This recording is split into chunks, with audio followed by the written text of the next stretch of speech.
네, 우리 성도님들도 같이 우리 어린아이들이 말씀을 잘 들을 수 있도록 격려해 주시면 감사하겠습니다. 우리 사랑하는 친구들, 목사님 볼까요? 네, 목사님 보세요. 여러분, 이 세상에 있는 모든 것들은 다 세워진, 만들어진 이유와 목적이 있어요. 자, 목사님이 쉽게 한번 설명해 볼게요. 학교는 무엇을 하기 위해서 있죠? 학교는 무엇을 하기 위해 있어요? 공부하기 위해서 있죠. 그렇죠? 맞아요. 병원은 무엇을 하기 위해서 있죠? 병원? 맞아요. 아픈 곳을 치료하기 위해서 있어요. 그러면 경찰서는 무엇을 하기 위해 있지? 우리 시완이? 경찰서, 경찰 아저씨 안 좋아요? 페트. 경찰 아저씨. 경찰서는 무엇을 하기 위해 있지? 맞아요. 도둑 잡기 위해서 있어요. 맞아요. 잘했어요. 소방서는 불 끄기 위해서 있죠. 자, 그러면 여러분, 교회는 무엇을 위해서 이 땅에 있는 것일까요? 교회. 와, 우리 예린이 고은이 너무 잘했어요. 와, 박수 한번 쳐줄까요? 우리. 야, 맞아. 네, 맞아. 하나님을 예배하기 위해서 있죠. 그렇죠? 자, 맞아요. 여러분, 성경을 보면요, 교회는 건물이 아니라 예수님을 믿는 우리 모두가 교회라고 말하고 있어요. 자, 우리가 교회라고 말하는 거예요. 이 건물이 교회가 아니라 예수님을 믿고 하나님의 자녀가 돼서 이 시간 예배드리고 있는 우리 모두를 가리켜서 성경은 교회다라고 말해요. 자, 교회다. 자, 그러면 하나 물어볼게요. 또 교회의 주인은 누구일까요? 교회의 주인이 누구일까요? 예수님, 하나님. 예슬이지. 첫째가 예슬이에요? 예슬이고. 예린아, 누가 주인이라고요? 맞아요. 예수님이 주인이죠. 근데 어떤 친구들은 보면은 교회의 주인이 누구예요? 라고 물어보면 목사님이라고 얘기하는 친구들도 있어요. 그렇죠? 당연히 목사님이 가장 많이 설교도 하고 신방도 하고 일을 많이 하니까 목사님을 주인이라고 생각할 수 있어요. 하지만 목사님은 교회의 주인이 아닙니다. 또 어떤 친구들은 장로님이 교회의 주인이 아니겠어요? 라고 말하는 친구들도 있고, 또 교회에 이렇게 성도님들이 계시니까 성도님들이 교회의 주인이 아니에요 라고 생각하는 친구들도 있을 수 있어요. 하지만 여러분, 교회의 주인은 목사님도 장로님도 성도들도 아니라 교회의 주인은, 따라서 한번 할까요? 예수님. 맞아요. 예수님이 교회의 주인이에요. 자, 그렇기 때문에 교회는 목사님이 생각하고 사람들이 생각하는 것보다 누가 생각하는 것이 가장 중요할까요? 누가 어떻게 되기를 바라는 게 가장 중요할까? 예수님이 우리 교회가 어떻게 되기를 바라시는가가 가장 중요하겠죠? 그치? 맞아요. 맞아요. 말씀 잘 듣고 있어요. 자, 목사님 오늘 그 얘기 잠깐 여러분들에게 하려고 해요. 우리를 이 교회로 부르신 예수님, 교회의 주인이신 예수님이 우리가 어떻게 되기를 바라시는가, 성경은 오늘 뭐라고 말하냐면, 우리 이것도 한 번만 따라서 해주세요. 예수님을 닮아가기를 원하세요. 자, 우리를 교회로 부르신 예수님은 우리가 예수님을 닮아가기를 원하신다는 거예요. 자, 목사님이 쉬운 문제 하나 내볼게요. 말의 새끼는 뭐라고 말하죠? 말의 새끼. 어려운 질문인가요? 말의 새끼, 말 새끼 아니죠. 망아지라고 합니다. 망아지. 망아지. 소의 새끼는 뭐라고 하죠? 소새끼 아닙니다. 송아지예요. 맞아요. 그 다음에 더 이상 하지 않겠습니다. 네. 여러분, 새끼 소는 누구를 닮아가게 되죠? 엄마 소, 아빠 소를 닮아가게 되죠. 맞아요. 그렇죠? 우리도, 사람도 자녀를 낳으면 부모님을 닮아가게 되죠. 우리 시완이는 아빠 엄마를 닮았죠. 그렇죠? 네, 잘생겨서 아빠 엄마를 잘 닮은 것 같습니다. 우리 예린이 예슬이도 엄마 아빠를 닮았죠. 그렇죠? 고은이 은우도 목사님을 닮았어요. 보면은 눈썹도 좀 처지고 이렇게 막 좀 닮았거든요. 얼굴이 이렇게 동글동글하고. 왜 우리가 부모님을 닮는 거예요? 부모님과 같은 DNA, 유전자라고 하죠. 우리 부모님과 같은 체질을 우리가 다 가지고 있기 때문이에요. 그리고 시간을 오랫동안 부모님과 함께 하다 보면 우리가 뭐까지 닮죠? 부모님의 생각, 부모님의 습관, 부모님의 말까지 닮아가게 되죠. 그래서 우리 부모인 우리들은 사실은 우리 자녀들 앞에서 신앙과 말과 또 행동의 본이 되도록 참 노력을 해야 된다는 거예요. 자, 여러분 잘 들어보세요. 이제 말씀 마무리하면서 하나님의 자녀가 된 우리들도 하나님이 우리에게 원하시는 것이 있는데 그게 뭐냐면 다시 한 번 더 예수님을 닮아가는 거예요. 하나님의 자녀이기 때문에 우리는 하나님을 닮아가도록 우리를 부르셨다라는 거예요.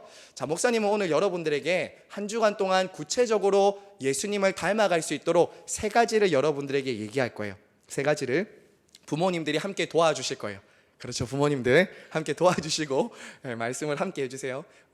저도 젊은 아이를 키우는 부모지만 정말 쉽지 않거든요. 아이들을 이 세상 가운데 하나님의 자녀로 키운다는 게 보통 쉽지 않습니다. 그렇기 때문에 저는 세 가지로 부모님과 우리 사랑하는 자녀들에게 권면하려고 합니다. 자, 첫 번째, 우리가 하나님을 알아가고 닮아가기 위해서, 예수님을 점점 닮아가기 위해서 우리 자녀들이 해야 될 것은 자, 세 가지입니다. 간단하게 따라서 할게요. 말씀, 기도, 순종.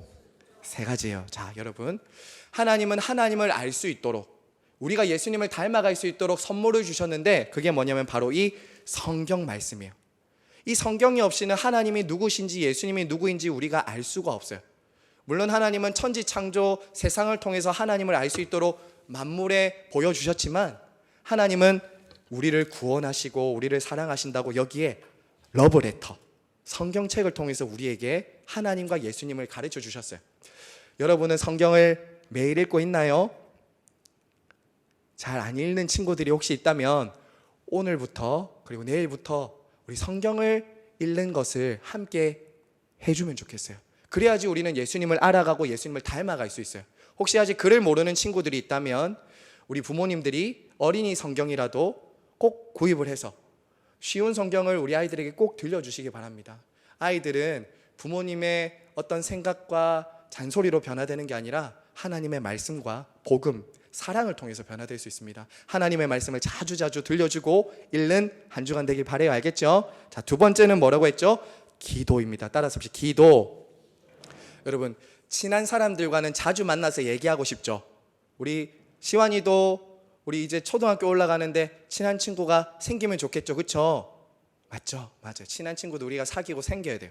근데 친한 친구와는 우리가 무엇이 잘 이루어지냐면 대화, 이야기가 잘 이루어지죠. 하나님은 우리와 대화하고 싶어 하시는 분이세요. 하나님은 우리와 이야기하고 싶어 하시는 분이세요. 그래서 시완아, 그래서 예린이, 예슬아, 하나님은 기도라는 것을 통해서 우리가 하나님을 알아갈 수 있도록 우리를 불러주셨어요. 사랑하는 우리 친구들, 한 주간 기도하는 우리 어린이들 되길 바랍니다. 기도하는 어린이 되길 바래요. 언제 기도해야 되죠? 아침에 일어나서, 자기 전에, 밥 먹기 전에 우리 사랑하는 우리 자녀들이 기도할 수 있도록 부모님들도 기도해 주시고, 우리 아이들이 이제 새 학기 시작하지 않습니까? 우리 아이들 하나님께 맡겨야 되죠. 우리가 다 책임져 줄 수 없잖아요. 아침에 학교 등교할 때 꼭 머리에 손을 얹고 같이 기도해 주시고, 이 아이들을 하나님 맡아주세요, 도와주세요, 기도의 본을 보여주신다면 우리 자녀들도 반드시 기도하는 아이로 자라게 될 것입니다. 마지막 세 번째, 따라서 합시다. 순종을 통해서 하나님을 알 수 있어요. 순종이에요. 여러분, 예수님도 여러분처럼 어린아이 시절부터 잘하셨어요. 근데 예수님도 성경에 보니까 집으로 내려가셔서 순종하셨더라 합니다. 성전에서 랍비들과 대화도 하고 랍비들을 가르치시기도 하셨지만 어린 예수님은 공생의 사역을 시작하시기 전에 집으로 돌아가셔서 부모님을 순종하여 받드셨어요. 사랑하는 우리 친구들, 부모님께 순종하는 것이 하나님께 순종하는 것과 같아요. 부모님을 공경하는 것이 하나님을 공경하는 것과 같습니다. 우리 예린이, 예슬이, 시완이, 그리고 고은이, 은우, 부모님께 순종하고 공경하는 자녀들 되길 바랍니다. 아멘. 아멘. 오케이, 잘했어요.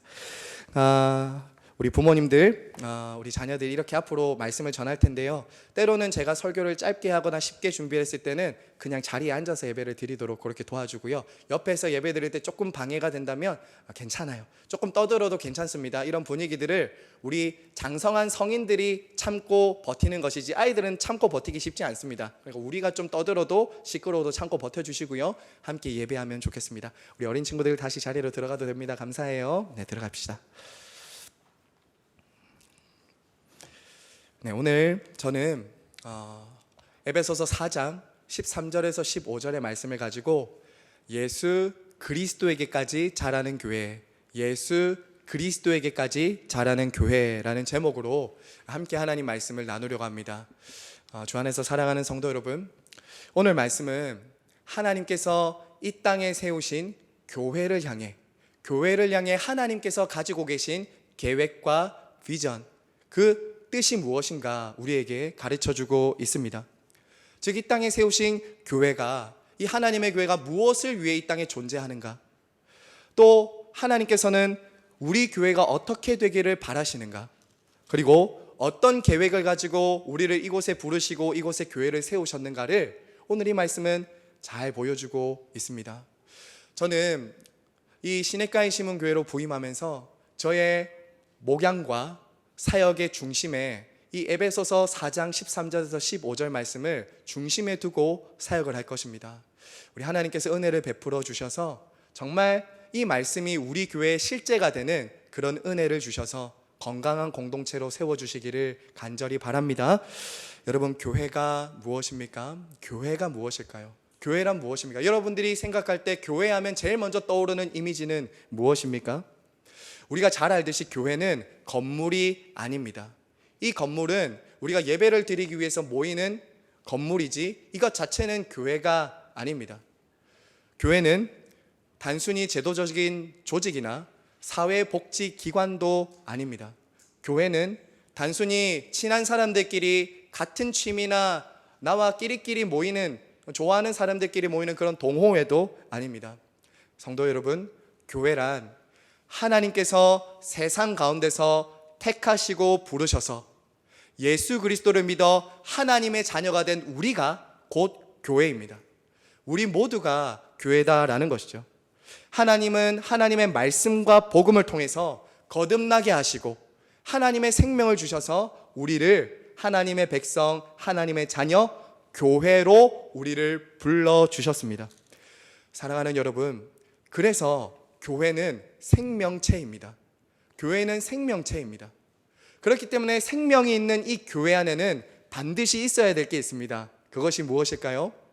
생명이 있는 교회에는 반드시 있어야 될 것이 있는데 그것은 자람과 성장과 열매 맺음입니다. 자람과 성장과 열매 맺음이 생명이 있는 교회 안에는 반드시 있게 된다라는 것이죠. 여러분, 여기서 말하는 이 성장, 열매는 단순히 수적인 성장을 말하는 것이 아닙니다. 예배당의 크기, 성도들의 숫자, 헌금의 액수가 그 교회가 살아있는가, 그 교회가 정말 건강한가를 보여주는 기준이 아닙니다. 물론 양적인, 수적인 성장도 무시할 수는 없겠죠. 하지만 교회의 더 중요한 본질이 무엇입니까? 수적인 성장이 아니라 영적인 성장입니다. 영적인 성숙이, 내적이고 영적인 성장과 성숙이 우리 공동체에 훨씬 더 중요한 것이다 라는 것이죠. 성도 여러분, 그러면 저와 여러분에게 어떤 성장과 성숙과 자람이 있어야 합니까? 저와 여러분에게 반드시 거듭난 하나님의 백성 자녀라면 성장과 성숙과 자람이 있어야 됩니다. 그것이 무엇일까요? 오늘 말씀은 이렇게 말합니다. 바로 예수 그리스도를 닮아가는 것입니다.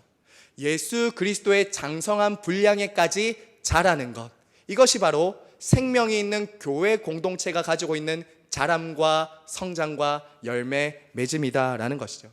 이것이 바로 이 땅에 교회를 세우신 하나님의 목적입니다.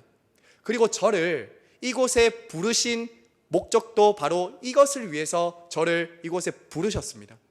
여러분, 오늘 읽지는 않았지만요, 바로 앞에 4장 11절과 12절에 보시면 하나님께서 교회의 직분자를 세우신 이유에 대해서 말합니다. 4장 11절과 12절 한번 보십시오. 그가 어떤 사람은 사도로, 어떤 사람은 선지자로, 어떤 사람은 복음 전하는 자로, 어떤 사람은 목사와 교사로 삼으셨으니 이는 성도를 온전하게 하여 봉사의 일을 하게 하며 그리스도의 몸을 세우려 하심이라. 성도 여러분, 저와 같은 직분자들, 목사와 장로, 교사를 세우신 이유는 하나님의 말씀과 복음을 여러분들에게 전하여서 여러분들이 이 교회, 그리스도의 몸된 교회를 서로 봉사함으로 세워가기 위해서 저를 직분자로, 말씀을 맡은 자로 보내셨다라는 것입니다. 목사를 세우신 이유는 바로 하나님의 말씀과 복음을 여러분에게 가르침으로 여러분을 온전케 해서 그리스도의 몸을 세우게 하기 위함이다라는 것이죠. 제가 존경하는 교수님이 이번에 위임식에도 오셨던 교수님이신데요, 목사의 역할에 대해서 저에게 딱 한 가지 이렇게 말씀해 주셨습니다. 목사라는 게 한자로 보면 목양할, 목자의 가르칠 사자 아닙니까? 그러면서 이렇게 말씀하시는 거예요. 목사는 목자이면서 교사입니다. 목사는 목자이면서 교사입니다. 저는 양치기입니다. 주님의 양떼들인 성도님들이 하나님의 말씀의 꼴을 먹고 돌봄을 받음으로 그리스도의 장성한 분량에까지 자라도록 저는 여러분을 돕고 섬기는 양치기입니다. 그리고 교사로서 하나님의 말씀과 교훈을 여러분들에게 바로 가르쳐서 여러분들이 그리스도의 장성한 분량에 이르도록 온전해지도록 저는 돕는, 섬기는 사람이 바로 저 목사입니다. 성도 여러분, 그러면 여러분은 어떻게 그리스도의 몸을 세워가야 할까요? 여러분은 어떻게 그리스도의 몸을 세워가고 계십니까? 바로 그 배우고 들은 그 하나님의 말씀과 복음을 통해서 성도를 섬기고 봉사일을 함께함으로, 이 디아코니아라고 말하는 이 봉사일을 한다는 것은 서로 교제하고 섬기고 사랑하고 봉사하는 것이거든요. 이것을 통해서 그리스도의 몸을 세워가는 것입니다. 목사 혼자서 교회를 세워가는 것이 아닙니다. 온전하게 할 수 없습니다. 우리 모두가 함께 그리스도의 몸을 세워가는 사람들이다라는 것이죠. 함께 머리이신 그리스도에게까지 자라가는 공동체가 바로 교회 공동체입니다. 사랑하는 성도 여러분, 그럼 오늘 저는 말씀을 통해서 두 가지로 저희가 어떻게 하면 구체적으로 그리스도를 닮아갈 수 있을까, 어떻게 하면 그리스도의 장성한 분량에까지 함께 이룰 수 있을까, 저는 두 가지로 우리 성도님들과 함께 나누려고 합니다. 자, 여러분 13절 말씀 우리 다 같이, 우리 첫 번째는 13절 말씀입니다. 다 함께 읽겠습니다. 우리가 다 하나님의 아들을 믿는 것과 아는 일에 하나가 되어 온전한 사람을 이루어 그리스도의 장성한 분량이 충만한 데까지 이르리니. 자, 여러분, 우리가 그리스도의 몸을 세우고 예수 그리스도를 닮아가고 자라가기 위해서는 하나님의 아들을 믿는 것과 아는 것에 하나가 되어야 합니다. 우리가 하나 되지 않고서는 자람과 성장은 불가능합니다. 여기서 먼저 여러분, 우리가 다, 우리 모두에 한번 주목해 보시기 바랍니다. 성도 여러분, 교회는 결코 어떤 열심 있는 소수의 사람들을 통해서, 그들이 하나님을 잘 믿고 잘 아는 것을 통해서 세워지는 공동체가 아닙니다. 우리 모두가 다 하나님의 아들을 아는 것과 믿는 것에 다 함께 하나가 되어야 합니다. 오늘날 개인주의 영향으로 인해서요, 교회 안에도 점점 나 한 사람만 잘 믿으면 된다라는 것, 아니면 나 아니라도 된다는 이 개인주의가 점점 교회 안에 들어와 있습니다. 하지만 우리는 그렇게 생각해서는 안 됩니다. 물론 교회 공동체 안에는요, 신앙적으로 어린 사람들이 있을 수도 있고 신앙적으로 좀 더 성숙해 가시는 분들도 비교적 있을 수도 있습니다. 하지만 여러분, 중요한 것은 신앙이 어리든 신앙이 장성한 사람이든 우리 모두는 다 그리스도의 장성한 분량에 이르도록 부름을 받았다는 거예요. 누구도, 우리 한 사람도 예외 없이 그리스도를 닮아가도록, 그분의 장성한 분량에 이르도록 우리는 부름을 받았다라는 것, 우리는 잊지 말아야 합니다. 함께 지속적으로 자라가야 되는 것, 이것이 바로 교회 공동체다라는 것이죠. 혹시 여러분 가운데서 목사님, 저는 지금까지 전 목사님 통해서 너무 잘 배웠기 때문에 이제는 좀 쉬고 싶습니다, 혹시 그런 분들 계십니까? 저는 이제 알 만큼 다 아니까 저는 목사님 좀 건드리지 마십시오 라는 분이 혹시 계시다면, 여러분 절대 그렇게 해서는 안 됩니다. 여러분, 우리 교회가 온전해지기 위해서는 우리 모두가 다 하나님의 아들을 믿는 것과 아는 것에 하나가 되어야 합니다. 하나가 되어 함께 자라가야 됩니다. 누구도 예외가 없다라는 것 여러분 잊지 마시기 바랍니다. 그럼 여러분, 우리가 어떻게 하나가 될 수 있는가? 그저 친한 사람들끼리 모여서, 가족끼리 모여있기 때문에 하나가 되는 것이 아닙니다. 가족들 안에서도 나누어지고 갈등이 있고 분열이 얼마나 많습니까? 우리는요, 교회는 예수 그리스도를 믿는 것과 아는 것에 하나가 되는 신앙 공동체입니다. 신앙 공동체가 바로 교회입니다.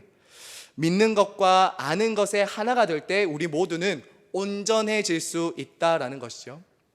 성도 여러분, 그러면 믿는 것이 무엇입니까?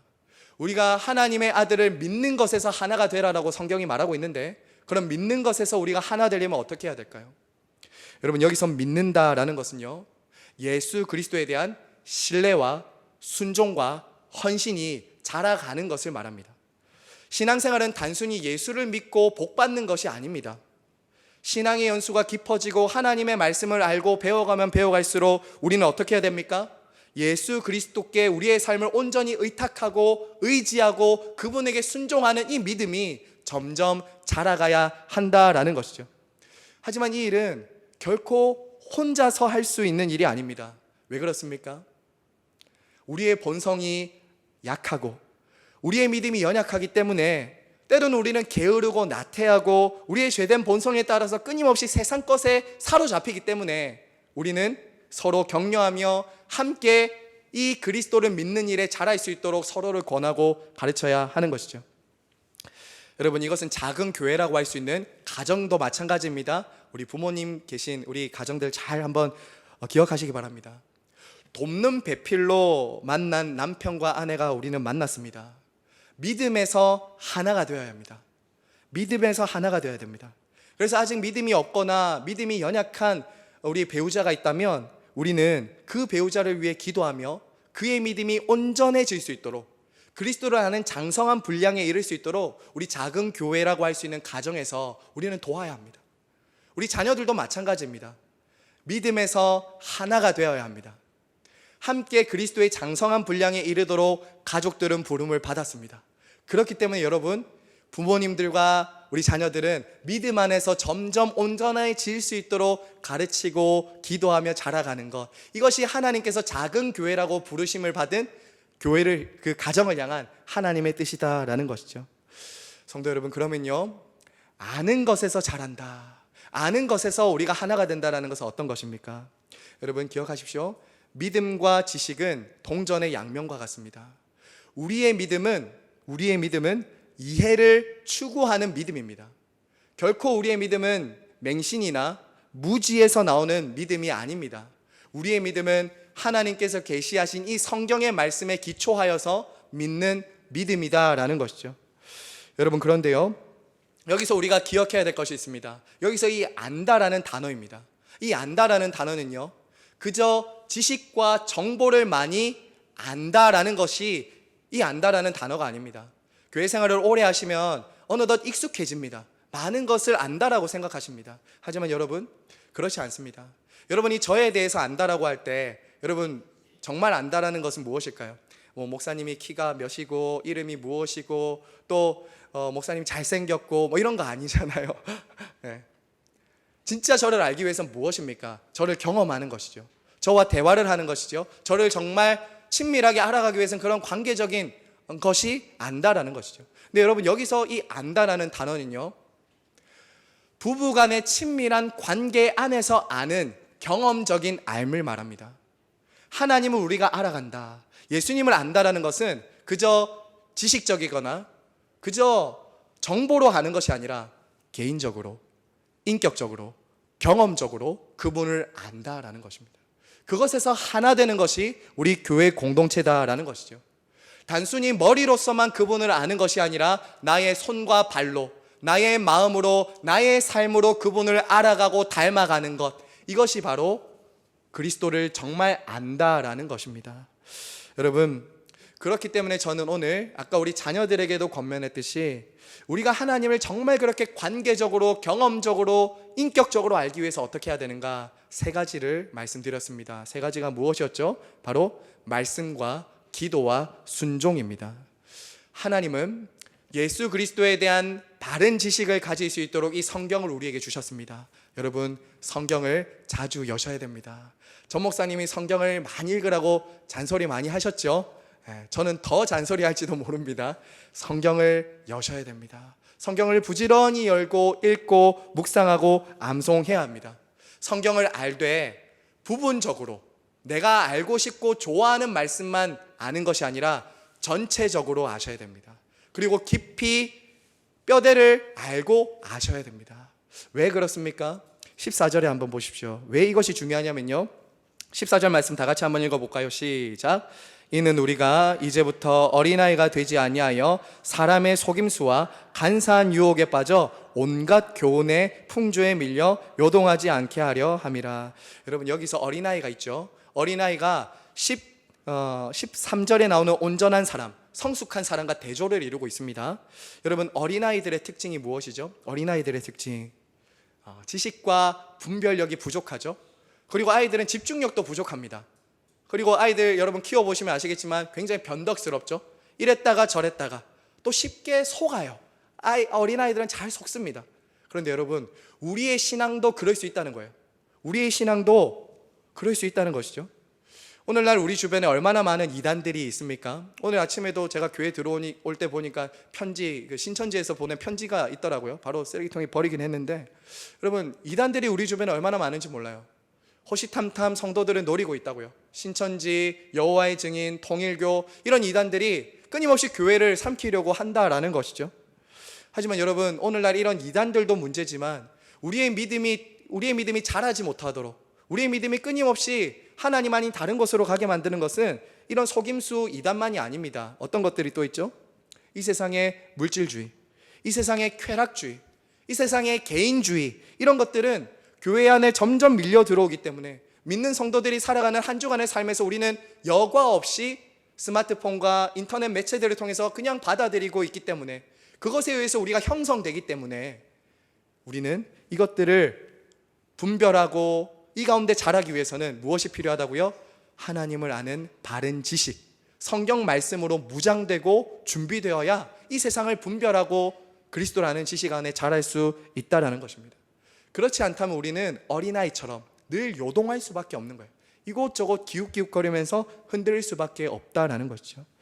그러므로 우리는 성경을 가까이 하고 묵상해야 합니다. 저는 이제 앞으로 성도님들과 이 성경을 잘 알기 위해서 여러분들에게 교리를 강조하려고 합니다. 교리. 제가 전공이 조직신학을 전공했거든요. 좀 조직적으로 보이지 않습니까? 제가 조직신학을 전공했는데, 조직신학은 주로 이런 것들을 가리킵니다. 교회론, 또 신론, 이런 것들을 통해서 성경의 내용들을 뼈대를 잘 잡아주는 것이 제가 전공했던 것입니다. 그래서 여러분들과 함께 교리를 함께 배울 텐데요, 믿음의 선배들은 우리들에게 이 성경 말씀이 참 많지 않습니까? 성경 말씀이 참 두껍고 성경 읽기가 참 쉽지 않습니다. 그런데 우리 믿음의 선배들은 이 성경의 내용을 잘 요약해서 우리에게 가르쳐 주고 있습니다. 대표적으로 우리가 매주 고백하는 사도신경, 이 사도신경도 우리의 믿는 내용을 요약한 것이거든요. 그리고 개혁주의 3대 신조 중에는 사도신경 외에도 니케아 신경, 아타나시우스 신경, 이런 게 있습니다. 나중에 다 배울 것입니다. 다 가르쳐 드릴 텐데, 이런 것들도 우리가 배워서 우리는 바른 믿음 안에 이단들을 분별하고 세상을 분별하고 삼위일체 하나님에 대한 지식과 아는 것을 자라가야 된다라는 것입니다. 그리고 여러분, 특별히 제가 이제 아마 다음 주부터 하게 될 텐데요, 우리 교회는 장로교회지 않습니까? 대한예수교 장로회입니다. 장로교 하면은 여러분, 우리가 가장 중요하게 배워야 될 것이 적어도 3가지가 있습니다. 그게 뭐냐면 웨스트민스터 신앙고백서, 대소교리문답입니다. 우리 교회는 장로교회라서 이 웨스트민스터와 대소교리문답을 모든 전 세계의 장로교회들은 공유하고 함께 배우도록 되어 있습니다. 근데 우리는 잘 이런 걸 안 배우죠. 사실 우리는 장로교회 교인인데도 잘 모릅니다.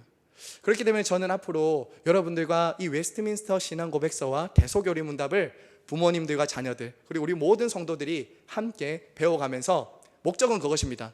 성경을 바로 이해하고 읽기 위해서, 그것을 위해서 저는 여러분들과 함께 교리를 배우려고 합니다. 성도 여러분, 이처럼 우리의 믿음은 저절로 자라는 것이 아닙니다. 저절로 자라는 것이 아니라 믿음의 대상이신 하나님과 예수 그리스도를 아는 지식 위에 우리의 믿음은 점점 견고하게 세워진다라는 것이죠. 여러분, 두 번째입니다. 두 번째는 하나님은 우리가 하나님을 알 수 있는 은혜의 방편으로 기도를 주셨습니다. 기도. 여러분, 기도를 통해서 성도들은 하나님을 만나고 경험하게 됩니다. 그리고 기도와 말씀을 통해서 배우고 경험한 그 하나님께 순종함으로 우리는 배우고 만난 그 하나님을 살아있는 하나님으로 순종을 통해서 경험하게 되는 것이죠. 사랑하는 시냇가에 심은 교회 성도 여러분, 올 한 해 저와 여러분이 예수 그리스도를 아는 지식과 믿음에서 자라가게 되기를 간절히 바라고 축복합니다. 말씀과 기도와 순종을 통해서 그분을 알아가는 지식과 믿음이 온전해지고 자라가기를 바랍니다. 머리이신 예수 그리스도, 우리 모두를 그리스도에게까지 자라게 하실 그 주님께서 저와 여러분을 자라게 하심으로 주님의 영광과 기쁨이 되기를 간절히 바라고 축복합니다. 자, 여러분, 그러면 크게 두 번째 대지입니다. 두 번째 대지로 사랑 안에서 우리는 참된 것을 함으로 자라가야 합니다. 자, 우리 15절 말씀 다 같이 한번 읽겠습니다. 15절이요. 오직 사랑 안에서 참된 것을 하여 범사에 그에게까지 자랄지라. 그는 머리니 곧 그리스도이시라. 성도 여러분, 우리가 그리스도의 장성한 분량에 자라기 위해서는요, 사랑 안에서 참된 것을 행함으로 자라가야 합니다.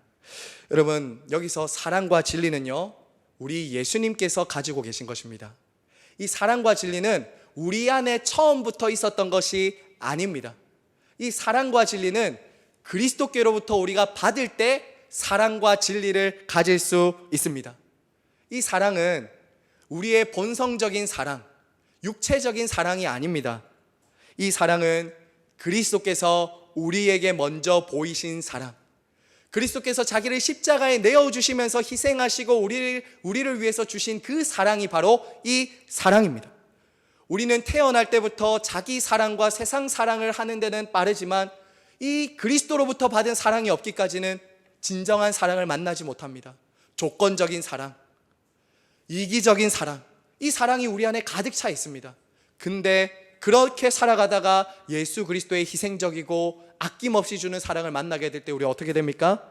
그 사랑 안에 거하게 됩니다. 그 사랑 안에 자라게 됩니다. 그 사랑이 우리의 삶을 이끌어 가기 시작하는 것이죠. 그렇게 할 때 우리는 그분의 사랑을 점점 닮아갈 수 있는 것입니다. 여러분, 여기서 참된 것을 하여라고 하고 있죠. 참된 것을 하다라는 말은 말하다라고 번역할 수도 있는 단어인데요, 진리를 말하고 순종하는 것, 참된 것을 말하고 이해하고 순종하는 것도 마찬가지입니다. 성도 여러분, 아담과 하와가 죄를 지어 타락한 이후에 모든 사람들 안에는 진리이신 하나님보다 자기 생각, 자기 중심, 자기 가치가 중심에 자리하고 있습니다. 부패한 우리의 본성과 사탄은 끊임없이 속임수로 우리가 원하는 대로 자기 중심적으로 살도록 합니다. 오늘날 우리는요, 포스트 모더니즘이라는 시대를 살고 있지 않습니까? 이 시대의 제일 중요한 사조가 무엇이죠? 내가 믿고 내가 생각하고 내가 결정하는 것이 진리다입니다. 더 이상 그런 진리는 강요하지 말라는 것이죠. 하지만 여러분, 우리는 이러한 것이 우리의 죄성과 아담과 하와가 처음 내가 하나님이 될 거야 라고 선악과를 따먹었던 것 같은 죄라는 것을 우리는 잊지 말아야 합니다. 하지만 여러분, 그런 우리에게 진리 되신 예수 그리스도와 그분의 말씀이 비추어지고 들어올 때 우리는 어떻게 됩니까? 바른 진리 안에서 자라가기 시작합니다. 아, 내 안에 진리가 없구나. 나는 참 거짓되고 부패한 사람이구나. 그리고 그분에게 진리가 있기 때문에 우리는 그분에게 끊임없이 자라가는 것이지요. 성도 여러분, 성도는 어떤 사람입니까? 성도는 예수님을 사랑하는 사람들입니다. 예수님을 사랑하는 사람들이 성도입니다. 예수님께로부터 받은 그 진리를 행하고 말하는 사람들이 바로 성도입니다. 그렇게 예수님을 사랑하고 진리를 알아갈 때 우리는 점점 그리스도를 닮아가게 되는 것이죠. 제가 말씀을 준비하다가 한 소설이 생각났습니다. 우리 어린 친구들도 우리 어른들도 아실 것 같은데요, 너세니얼 호손이 쓴 큰 바위 얼굴입니다. 큰 바위 얼굴. 여러분, 큰 바위 얼굴 읽어보셨습니까? 이 소설에 나오는 어니스트라는 주인공이 나옵니다. 어니스트라는 주인공이 나오는데 뉴 잉글랜드의 한 작은 마을에서 사는 한 아이입니다.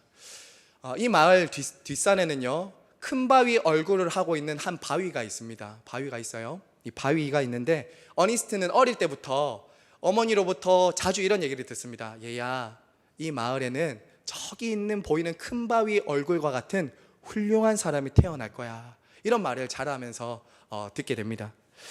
이 어니스트는요, 어머니로부터 그 이야기를 들은 이후에 꼭 큰 바위 얼굴과 같은 사람을 만나고 싶다. 나도 그 큰 바위 얼굴처럼 되고 싶다라는 이런 간절한 소원을 가지게 됩니다. 그러면서 자라면서 야, 큰바위 얼굴이 어떤 사람일까 하면서 찾아다니거든요. 그런데 여러분, 부자를 만나기도 하고 또 장군을 만나기도 하고 정치가를 만나기도 하고 시인을 만나기도 해요. 그런데 모두에게 다 실망합니다. 큰바위 얼굴의 그 인격과 인품에 도달하지 못하는 사람들이 너무나도 많은 거예요. 그러면서 실망하던 어느 날 이제 자라게 됩니다. 자라서 어니스트가 그 마을의 설교자로 서게 됩니다. 그 마을의 설교자로 서게 돼요. 그러면서 성도들에게 설교를 하고 있는데 그때 한 사람이 어니스트를 보면서 얘기합니다. 큰바위 얼굴을 닮았다. 어니스트가 큰바위 얼굴을 닮았다. 이렇게 말을 하는 거예요. 바로 평생 큰바위 얼굴을 닮아가고 싶었고 그리워했던 이 어니스트가 어느덧 그 큰바위 얼굴의 모습을 하고 있었다라는 것이죠. 목사로서 저의 삶과 목회의 목적은 예수님을 닮아가는 것입니다. 저는 사람들을 만나지게 한다거나 또 이곳에 어떤 큰 비전을 가지고 온 사람이 아닙니다. 저는 용인에서 이곳에 올라올 때 단 하나의 소원이 있었습니다. 예수님을 더 사랑하는 것입니다. 예수님을 더 닮아가는 것입니다. 그분의 삶에 저의 목적과 인생을 걸었습니다. 저는 종교개혁자들 칼빈과 루터 같은 사람들을 존경하고 청교도 신학을 참 좋아합니다. 하지만 그분들이 저의 목적지는 아닙니다. 그분들을 추종하고 싶지 않습니다. 그분들이 가리켰던 예수 그리스도를 가리키고 싶습니다. 마찬가지입니다. 제가 이 설교단에 서서 여러분들을 본받을 만한 목사 저는 아닙니다. 저도 많이 부족하고 넘어지고 실패합니다. 하지만 저는 이 자리에서 항상 가리킬 것입니다. 예수 그리스도를 가리키면서 성도 여러분, 우리 함께 그리스도를 바라봅시다. 그리스도를 닮아갑시다. 그분을 의지합시다. 그분을 믿는 순종과 사랑과 섬김에서 더 자라갑시다. 제가 할 것은 그것입니다. 설교 중에 제가 한 교수님 얘기 드렸었는데 그분의 얘기만 말씀드리고 마무리하겠습니다. 여러분, 그 교수님이 저에게 목회를 하면서 이 말씀 꼭 부탁하셨습니다. 그게 무엇이냐면요, 배 목사님, 지금 목사님의 수준이 여러분 목사님이 섬기게 될 성도들의 수준이 될 것입니다. 조금 더 다시 한 번 더 말씀드리겠습니다. 지금 내 모습이 내가 섬기는 사람들의 수준이 될 것입니다 라는 말이었습니다. 지금 나의 모습과 수준이 내가 섬기는 사람들의 영적, 지적, 도덕적인 수준이 된다라는 것이에요. 저는 이 말씀을 마음에 항상 새깁니다. 제 모습과 제 수준이 성도님들이 따라갈 수 있는 수준이라고 한다면 저는 날마다 그리스도를 바라보고 닮아가지 않을 수 없다는 것이죠. 하지만 여러분, 이것은 목사인 저 개인에게만 적용할 게 아닙니다. 아빠, 엄마로서, 장로로서, 집사로서, 성도로서 우리는 모두 다 그리스도를 닮아가야 됩니다. 범사의 그리스도를 아는 지식과 믿음에서 자라가야 합니다. 여기서 범사라는 말이 그 말이에요. 범사라는 말은 어떤 교회에 올 때만이 아니라 여러분의 전 인격이, 여러분의 모든 삶의 영역이, 여러분의 삶의 모든 자리에서 그리스도를 닮아가고 그분을 아는 지식과 믿음에서 자라가는 것, 이것이 우리 주님이 기대하시는 바다라는 것이죠. 그렇게 우리가 이 땅에서 주님의 몸된 교회인 그리스도의 모습을 보여줄 때 이 세상은요, 이 연산 일동에 있는 이 주변의 사람들은 우리를 통해 예수님을 보게 되는 것입니다. 우리 자녀들은 우리 부모님들의 모습을 보면서 예수님을 보게 되는 것입니다. 저 사람을 볼 때 주님이 생각나고, 저 사람의 말을 들을 때 예수님의 모습이 보이고, 저분의 섬김을 볼 때 예수님의 모습이 보이는 것, 이것이 정말 교회다운 교회다라는 것입니다. 사랑하는 성도 여러분, 말씀을 맺겠습니다. 오늘 우리는 교회가 어떤 곳인가에 대해서 우리는 생각해 보았습니다. 교회인 저와 여러분은 예수 그리스도에게까지 자라야 합니다. 예수 그리스도를 닮아가야 합니다. 예수 그리스도로부터 생명과 진리와 사랑을 받았기 때문에 우리는 그렇게 자라가도록 부름을 받은 것이죠. 그분의 생명이 우리 안에 있기 때문에 반드시 머리이신 그리스도에게까지 자라가도록 그분은 우리를 포기하지 않습니다. 그분은 우리를 붙잡아서 그분의 형상에 이르도록 우리를 자라가게 하실 것입니다. 그렇게 자라가기 위해서 우리 어떻게 해야 된다고 두 가지로 배웠죠. 그리스도를 믿는 것과 아는 것에 자라가야 합니다. 하나 되어야 합니다. 그리고 사랑 안에서 참된 것을 행함으로, 말함으로 하나가 되어야 합니다. 여러분, 때로 우리 안에 있는 죄성과 연약함 때문에 이 자랑과 성숙과 열매가 참 부족할 때 있지 않습니까? 목사로서 저도 저 자신에게 참 좌절할 때 있고 아빠로서 좌절할 때도 많거든요. 아내로서 성도로서 우리는 자주 내가 정말 좌절할 때고 힘들 때가 있다는 거죠. 하지만 여러분 걱정하지 마시기 바랍니다. 마치 어린아이들이 자랄 때 성장통이 있듯이 우리도 한꺼번에 성인이 되는 것이 아닙니다. 자라는 과정이 있습니다. 넘어지고 실수하고 실패할 수 있어요. 하지만 포기하지 마시기 바랍니다. 교회의 머리이신 그리스도께서는 오늘도 우리를 부르셨어요. 이 예배의 자리에 부르셨어요. 은혜의 다른 이름은 기회입니다. 은혜의 다른 이름은 기회예요. 우리를 이곳에 부르셔서 끊임없이 하나님은 말씀과 성찬을 통해서 우리를 하나님의 형상으로 자라도록 말씀과 은혜로 먹이십니다. 우리를 돌보십니다. 우리는 그렇기 때문에 그분의 형상에 이르도록 자랄 수밖에 없는 사람들이다라는 것을 잊지 마시기 바랍니다. 실망하고 낙심하고 좌절될 때마다 우리를 온전케 하시는, 믿음의 주요 온전케 하시는 예수 그리스도를 바라보면서 우리 시냇가에 심은 교회를 그리스도의 형상으로 예수님을 닮은 교회로 자라게 하실 그 주님을 바라보면서 의지하는 저 여러분 모두가 되시길 간절히 바라고 축복합니다. 아멘. 이 시간 우리 다 함께 자리에 일어나셔서요